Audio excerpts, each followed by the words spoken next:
Boa tarde a todos. Prazer estar aqui com vocês, né? Agradeço o convite. Quê? Não precisa não, Joel. Obrigado. Viu? Bom, então agradeço aí aos organizadores pelo convite, a oportunidade de estar aqui com o professor Joel ao meu lado nessa mesa, é uma honra enorme, né? Estar também durante esse dia com tantos amigos, pessoas que eu admiro, estar com vocês, né? Tem esse interesse, né? Pelas artes liberais e, claro, é isso que eu vou procurar tratar dentro das minhas possibilidades.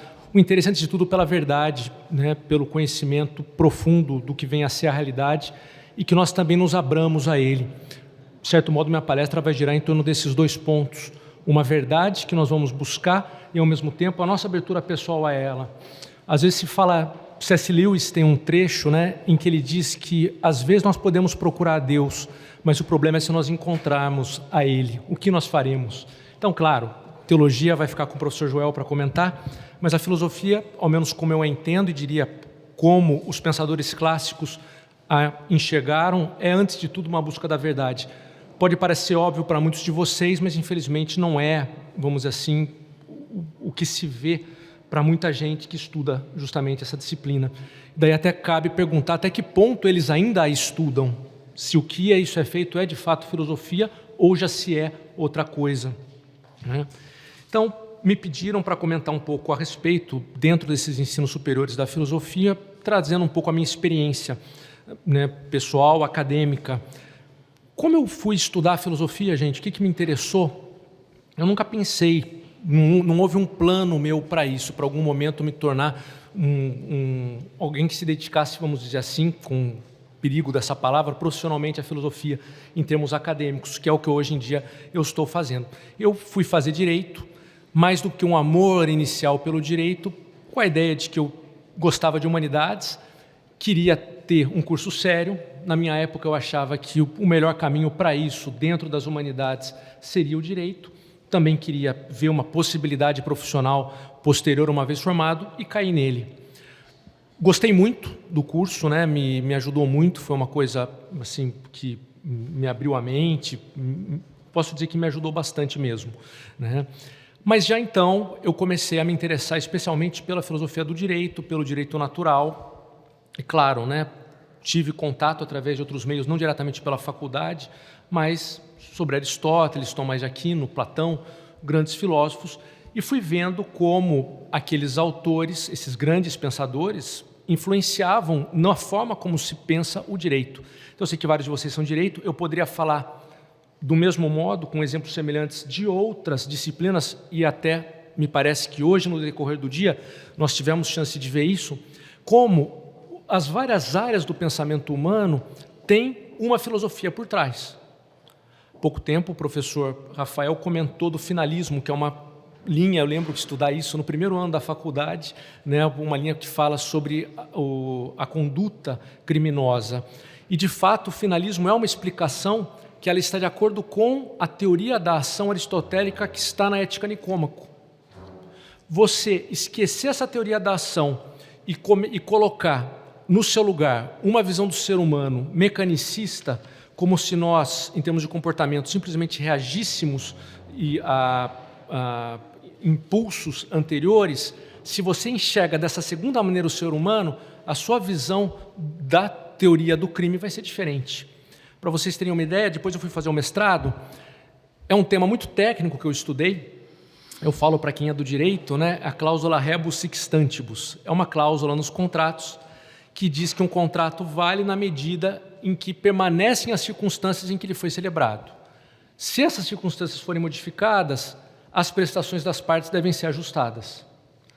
É um tema complexo, também tem uma carga filosófica, mas ao estudar esse tema que eu estudei na USP, então, quer dizer, professores de direito civil, o fundamento que eu usei para justificar a cláusula rebus, que me pareceu o melhor de longe, foi um trecho da Ética Nicômaco, o livro de Aristóteles sobre a ética a respeito da justiça, em que Aristóteles fala que um tipo de justo que existe é o justo comutativo voluntário, e que esse justo deve ser uma igualdade aritmética, e os contratos são regidos por ele. Ou seja, em outras palavras, desculpem aí, pode parecer um certo pedantismo, a linguagem técnica ela tem esse problema, num contrato o que eu dou tem que ter uma proporção com o que eu recebo.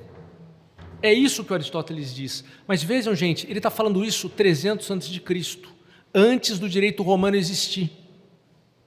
Ele já enxergou uma solução que hoje em dia, no século XXI, ela funciona perfeitamente para uma série de figuras. O que eu estou querendo mostrar então, como eu estava dizendo? Como a filosofia dá para nós os fundamentos para qualquer campo do conhecimento. Vamos pensar na psicologia, se falou aqui de matemática, falou-se de música, lógica. Vejam, por trás aqui eu sei, nós temos por trás uma visão de mundo que terá suas diferenças, sem dúvida alguma. Algum professor vai ter, por exemplo, uma preferência por Santo Agostinho, modo de filosofar de Santo Agostinho, outro vai preferir São Tomás. Podemos ter formas distintas de entender a teoria do conhecimento, mas nós acreditamos que há uma ordem nesse universo, que há uma verdade que está além de nós. Então vejam, a lógica não é uma coisa que a minha mente inventa. Ela funciona dessa maneira porque é uma realidade que ela depende dessa realidade, a minha própria mente. Por isso que essas regras foram descobertas e elas funcionam sempre. Você pode, o professor Marcos Boera comentaria isso, há várias formas de lógica, mas sempre serão lógicas, sempre terão as suas regras. Então, sempre é assim. Então, quando a gente pensa dessa maneira, a gente lembra a vocês um trecho importante. Vocês desculpem que eu vou citar muitas vezes o Aristóteles, e não é à toa, né? Ele é chamado o pai daqueles que sabem, né? Aristóteles, de fato, ele é o grande sintetizador da filosofia grega, né? Eu gosto muito de Platão, né? Mas eu realmente acho que Aristóteles trouxe uma série de coisas que são extraordinárias. Um homem só ter feito aquilo, realmente, né? O primeiro livro de crítica literária é um livro aristotélico, é a poética. Então, a lógica, até o final do século XIX, a lógica que se estudava era a lógica aristotélica e ponto. A ética aristotélica, ela serve de base para a Suma Teológica, mais do que Santo Agostinho. Então, quer dizer, o legado de Aristóteles é extraordinário. Eu acho que o único autor que levou adiante o que Aristóteles fez, que é monumental, é Tomás de Aquino. E eu digo isso porque uma leitura que para mim foi um espanto foi justamente ler os comentários de São Tomás a Aristóteles. Li por direito da física, algumas partes da metafísica, mas a minha impressão é que aquilo é o que há de mais precioso em termos de filosofia. E me chama a atenção que, se Aristóteles fez tanto, como Tomás consegue avançar aquilo, sendo fiel a Aristóteles. E, vamos dizer, todo esse legado que veio a nós é um tesouro de pessoas que refletiram profundamente, com mentes privilegiadas, estudando o que havia antes delas a respeito da verdade. E está aí para nós estudarmos. Acabou o pensamento com Tomás de Aquino? Falar isso seria a posição menos tomista possível. Porque Tomás foi justamente uma pessoa que era extremamente aberta, eu não consigo pensar alguém mais aberto do que ele, para o conhecimento que havia em sua época e para o que havia de novo. Ele ia atrás da última versão da tradução de Aristóteles que existia. Não estava contente, não, já está essa daqui, tá bom. Não, olha, teve aqui um frei amigo meu fez, pega aqui, vou começar a usar essa versão que está melhor do que a anterior. Leu os autores judaicos, leu os autores muçulmanos, leu os autores franciscanos, leu profundamente Agostinho. Nas obras de Tomás, de longe, o autor mais citado é Aristóteles. O segundo, bem depois, mas o segundo é Agostinho. E depois vai vir João Crisóstomo e todos os outros. Então, ele não se via de modo algum como alguém que terminava a filosofia, que ela terminasse consigo. Ao contrário, ele se via numa cadeia. De fato, é difícil achar alguém do nível dele, não é? Né? Um pensador como Tomás é um milagre, né? De inteligência e de capacidade de trabalho. Juntou-se nele uma série de circunstâncias, inclusive de época histórica. Ele teve a chance de ter Aristóteles nas mãos, né? Outros grandes pensadores anteriores não tiveram essa oportunidade. Tudo isso convergiu em Tomás. E ele abre uma tradição que continua viva, não dominante, que por sinal, entendam o que eu vou dizer, jamais o foi. Talvez com exceção do final do século XIX até a metade do século XX, jamais o tomismo foi dominante. O Sidney poderia me desmentir uma coisa que ele já me falou várias vezes, que na mesa do Concílio de Trento estava a Suma Teológica e vários autores tomistas foram um pouco as mentes do concílio. É verdade. Mas, pessoal, isso daí para mim é um sinal de providência. A única ordem religiosa que estudava Tomás de Aquino a sério era a ordem dominicana. Ponto. No começo do século XIX, uma série de jesuítas começaram a estudar Tomás de Aquino, foram proibidos. Começo do século XIX. No Concílio de Trento, tivemos a sorte de que era um papa dominicano, São Pio V era dominicano. Então, Tomás ele apareceu nos momentos certos para resolver uma série de questões, mas jamais ele foi o pensador dominante. Se falava do doutor comum, sempre foi recomendado, mas não era o autor mais estudado. Desde o começo. Na época, por exemplo, de São João da Cruz, alguns séculos depois, na Universidade de Salamanca, havia uma cadeira dos escotistas, uma cadeira dos ocamistas e uma cadeira dos tomistas. Então, mas volto a dizer, ele nunca foi dominante, e eu acho que talvez ele nunca venha a ser. Uma explicação para isso, provavelmente, é a de Etienne Gilson, que ele diz que o problema é que nós não gostamos de aceitar a verdade como ela é. Nós sempre queremos colocar algo a mais. É verdade isso, mas também isso é próprio do ser humano. E a inverdade, ou mentira, ou erro, ele normalmente surge quando nós queremos adequar o mundo a nós mesmos, ao invés de nós nos correspondermos a ele, abrirmos a ele. Essa é uma tentação constante.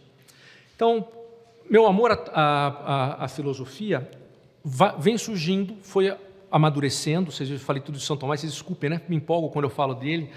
E eu acho que é importante falar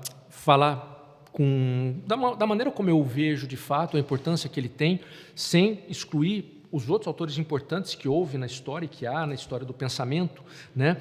Mas que, de fato, o pensamento aristotélico, o pensamento tomista, nos dão um fundamento que permite depois você ir para onde você quiser. Inclusive, se for o caso, abandonar. Não recomendo que faça isso, mas alguém pode ter o interesse de alguma outra coisa, pode se convencer por alguma outra ideia, mas não façam isso sem ter tido esse aprofundamento, né, nesses grandes pensadores.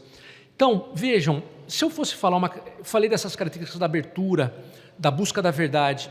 Quando eu penso na filosofia, de um lado a gente pode dizer que ela é o conhecimento humano mais alto, só humano. É a busca mais radical de verdade que existe, que o ser humano pode fazer. E foi enxergada dessa maneira desde os seus primórdios. Desde Tales de Mileto, depois nós vamos passar os jônicos, os eleatas, vamos para os sofistas, é justamente o contrário, eu vou comentar um pouquinho disso, né? Mas Sócrates, Platão, Aristóteles e depois toda a linha que vai seguir pela Idade Média, é a ideia de uma busca da verdade, que isso é algo interessante, uma verdade radical, o fundamento último dessa verdade. Então, por exemplo, para a filosofia, não é questão de saber qual é a capital dos Estados Unidos, né? Mas o que é o mundo? O que é a realidade? O que é a verdade? Quem sou eu? Eu sou simplesmente um acidente biológico? O que é a minha liberdade? O que é uma ação boa ou uma ação ruim? Não só o que é certo e errado, posso mentir ou não? Está certo, você vai discutir esse tipo de tema na ética, mas a primeira pergunta filosófica é: o que é o certo, o que é o errado? Tem sentido falar disso? O que é o ser humano? Hoje, um campo forte da filosofia, se é que a gente pode chamar assim, é a filosofia da mente, que muitos autores defendem que o ser humano é simplesmente um cérebro, vamos dizer assim, que vai ter uma série de reações físico-químicas elétricas né? São físicas então, né? E que isso explicaria tudo. Então, o sacrifício de um pai por um filho, pela mãe, né? O amor a Deus que nós temos, a beleza, a elevação que nós sentimos quando desfrutamos de uma obra de arte, tudo isso poderia ser explicado através de um gráfico bem feito e um aparelho que tivesse no seu cérebro. É uma visão de ser humano que eu estou aqui. E as pessoas que são coerentes com essa visão, por exemplo, eu lembro de um aluno meio brilhante que eu tive na faculdade, que daí ele ia concluindo, né? Realmente não tem sentido fazer prisão, porque a pessoa não é que é certo ou errado, ela é assim. Ela agiu assim porque está no cérebro dela. E também virtude, não. Né? Se eu mexo no cérebro de uma pessoa, ela pode começar a ter facilidade para beber. Se eu faço uma lobotomia, eu vou tirar a agressividade dela. Então, por que virtude? Tudo é uma questão do cérebro, materialmente falando.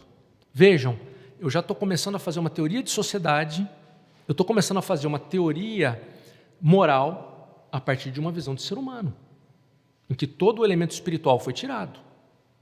E eu vou trabalhar simplesmente com uma base material, com uma reação físico-química. É isso. Normalmente essas respostas, ao menos assim que eu penso, elas não são erradas, totalmente erradas. Elas são incompletas. Há problemas físicos, químicos? Sim, tudo isso há. Mas eu não explico o ser humano só por isso. Eu preciso de mais.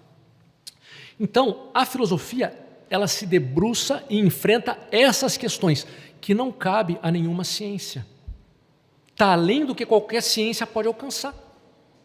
Por isso que a visão cientificista, ela é uma visão reduzida, porque a ciência moderna, como nós a entendemos, é uma ciência daquilo que é mensurável, é uma ciência do material.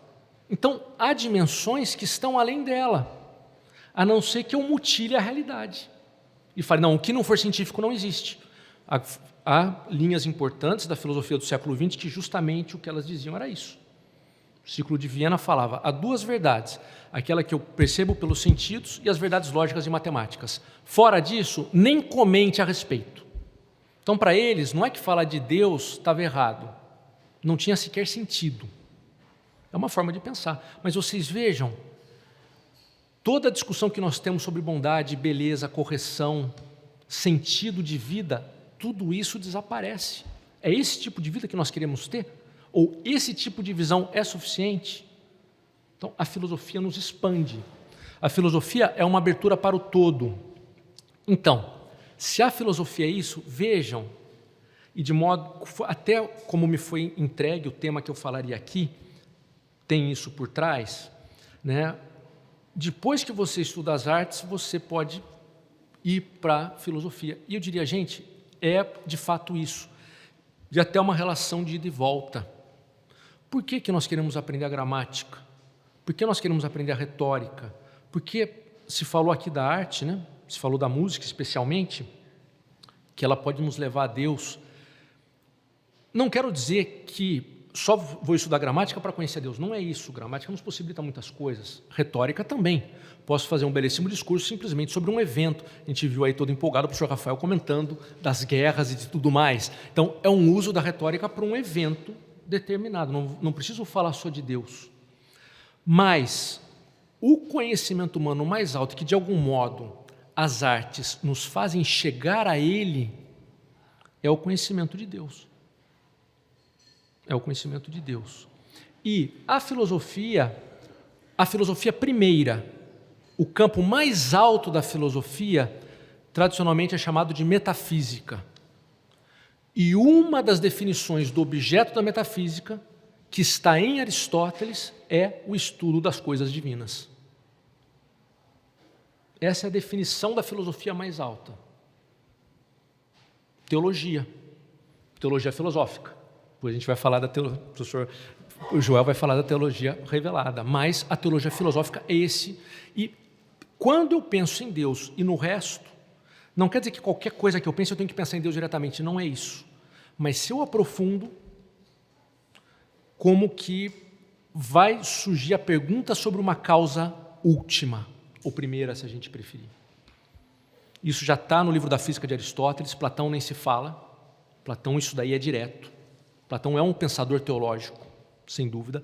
Aristóteles falam que não, mas se vocês pegam trechos de Aristóteles, você vê ele indo até o fim e chegando ao motor imóvel, a Deus. Hoje tem professores que tentam falar, não é bem Deus, é outra coisa, mas gente, não é, está Theos lá, não vamos inventar. É isso. Vejam, eu sei o que estou falando é complicado, porque vocês pensem, né? Se Deus é a causa final, é o que explica tudo, uma filosofia assim, Deus, o que é ela? Eu não sei. Ou é algo muito errado, ou até o que eu acho que é mais comum, ao menos pela experiência que eu tive, porque não sejamos ingênuos. Os ateus são muito inteligentes e são muito bons.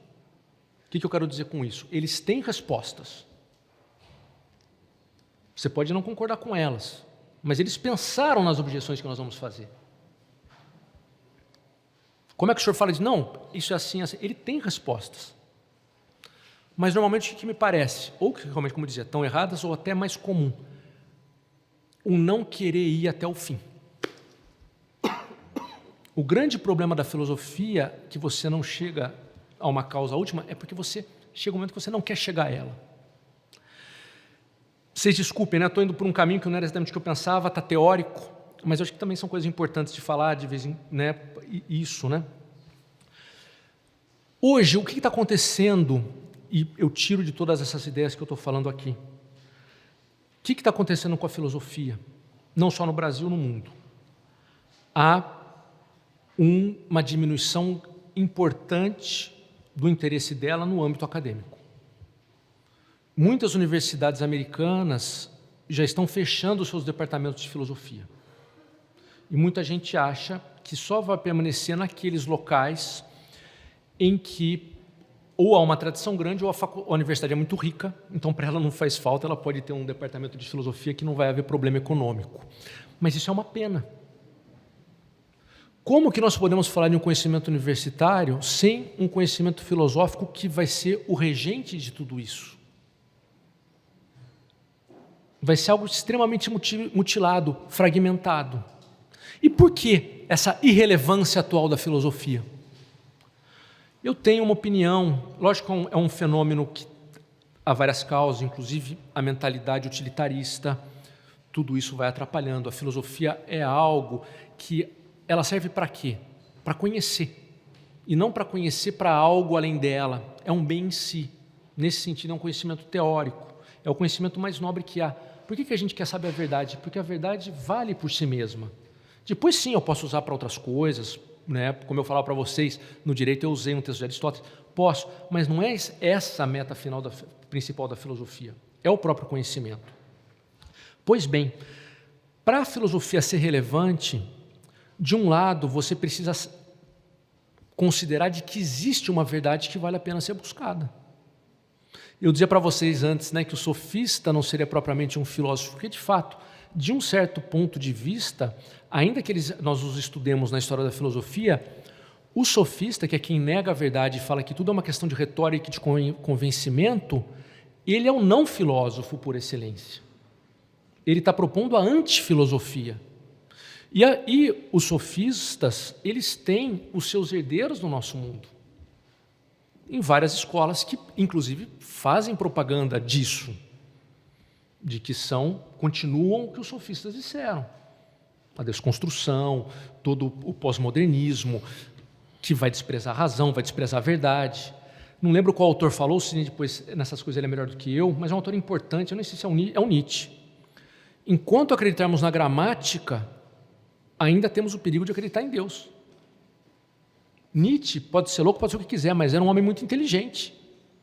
De fato, se há uma ordem na gramática, ao fim e ao cabo, quem vai ser a fonte primeira dessa ordem? A sombra de Deus já começa a aparecer. Deus não tem sombra, vocês me entendem, né? Mas é isso, né? Então, de um lado, está aberto para que exista uma verdade. Isso é um ponto importante para a filosofia, porque senão, para que filosofar? Vou brincar, posso fazer jogos de palavras, posso destruir, posso ser um fanfarrão, mas não vou ser de fato um filósofo. E o segundo ponto, ligado ao primeiro. Então, acreditar numa verdade e, segundo, acreditar na capacidade humana de alcançar essa verdade. Então, o ceticismo e o imanentismo ou o relativismo são perigos para uma filosofia que de fato seja relevante. Por que um aluno vai se dedicar a estudar algo que, no fundo, tanto faz a opinião de um, a opinião de outro? Ou por que ele vai estudar se, no final, ele não tem capacidade de entender? Então, eu tenho que partir dessas ideias primeiro, para poder fazer uma filosofia sólida. Vejam que, olha, às vezes eu vejo muita crítica à universidade, à faculdade de filosofia, tem coisas justas, tem coisas injustas, mas quando você vai lá, você vê, tem gente muito séria, tem gente muito estudiosa, tem gente bastante dedicada, que faz seu grupo de pesquisa, sabe, tem uma grande erudição, conhece os autores, discute em alto nível. Vários, mas não todos, talvez uma minoria, começam com o tempo a ter uma preocupação pela verdade mesmo que inicialmente não a tinham quando começaram a pensar filosofia. Isso vai surgindo. Eu presenciei pessoas assim. E muitas vezes ocorre até uma crise pessoal. A pessoa começa a ficar assustada com o que está descobrindo, né? E daí pode ou não ter a coragem de avançar e de seguir adiante. Mas o que eu estava querendo dizer? Dentre essas pessoas que são muito capacitadas, às vezes, a capacidade que elas têm, entendam-me, é uma capacidade técnica, desligada de uma verdade mais profunda. Eu lembro de um texto que eu li de um professor muito bom, brasileiro, no seu campo de estudo com fama internacional, que era a respeito da definição de natureza em Aristóteles. E é um artigo muito rico, em termos filológicos. Ele conhece bem o grego, ele vai mostrando o trecho do Aristóteles, falando como vários autores entenderam esse trecho, como ele acha que tem que ser de outra maneira, e ele propõe uma tradução. Quando eu acabei de ler esse artigo, eu fiquei espantado e admirado da capacidade desse professor. Mas me veio uma pergunta, tá bom, mas será que ele acredita que existe natureza? Ele foi capaz de fazer uma análise do texto do Aristóteles. Ora, pelo artigo dele, eu não sei se ele acredita que aquele texto está dizendo uma verdade que seja relevante. Estão percebendo o que eu estou querendo dizer? O perigo da filosofia que fica nesse âmbito de um saber, muitas vezes virtuoso, extraordinário, em termos de filologia, de interpretação de texto, mas já não está preocupado se aquilo diz respeito a uma verdade ou não. Aristóteles disse isso, escreveu assim, ótimo. É alguma verdade? Sim, é alguma verdade. Mas vocês concordam que não é isso que é o mais importante? O importante é, existe uma natureza? Nós temos uma natureza que nós compartilhamos? Ou cada um de nós é diferente, totalmente diferente? É só um indivíduo, que não há uma humanidade que nos una. Assim como com relação ao gato, ao cachorro, ou qualquer animal, quando a gente fala de natureza, né? Então, buscar essa verdade. Uma experiência pessoal... Teve um aluno meu que estava acabando a faculdade, eu perguntei se ele gostou, tal. Ele fez para mim teceu uma série de críticas, perfeito, né? E no final ele disse, professor, muitas vezes o problema é esse, o modo como se apresenta a disciplina é uma maneira xoxa. Se diz o que vários autores pensaram a respeito, mas não se confrontam com o outro. E o professor não dá uma síntese do que ele acha melhor. Simplesmente ele expôs. Posso pensar uma faculdade de filosofia dizendo, vou possibilitar aos meus alunos que eles leiam textos e entendam textos de filosofia. Isso é uma técnica que tem o seu valor e tem que ser ensinada. Mas isso é suficiente? Entendem o que eu quero dizer?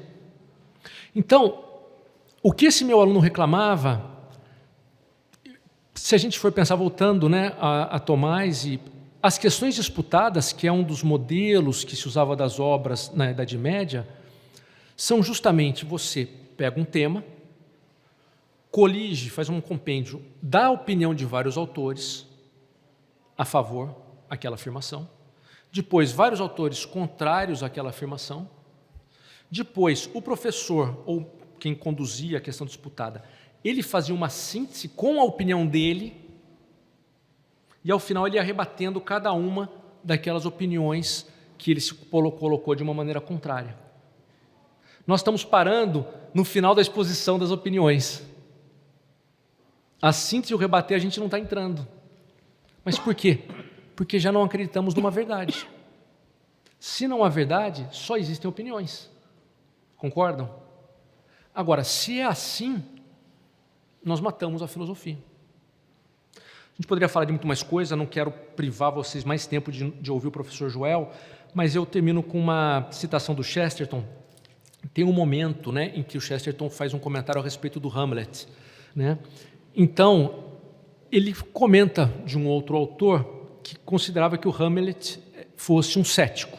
Quem teve chance de ler a peça, né?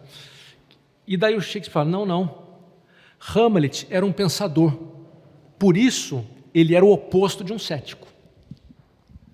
Então, de certo modo, falando aqui com a honra aqui da gente fechar, né, o congresso, né, tudo que a gente viu hoje, me parece, né, é essa busca da verdade, nas suas várias manifestações, tanto no âmbito moral, no âmbito artístico, no âmbito da lógica,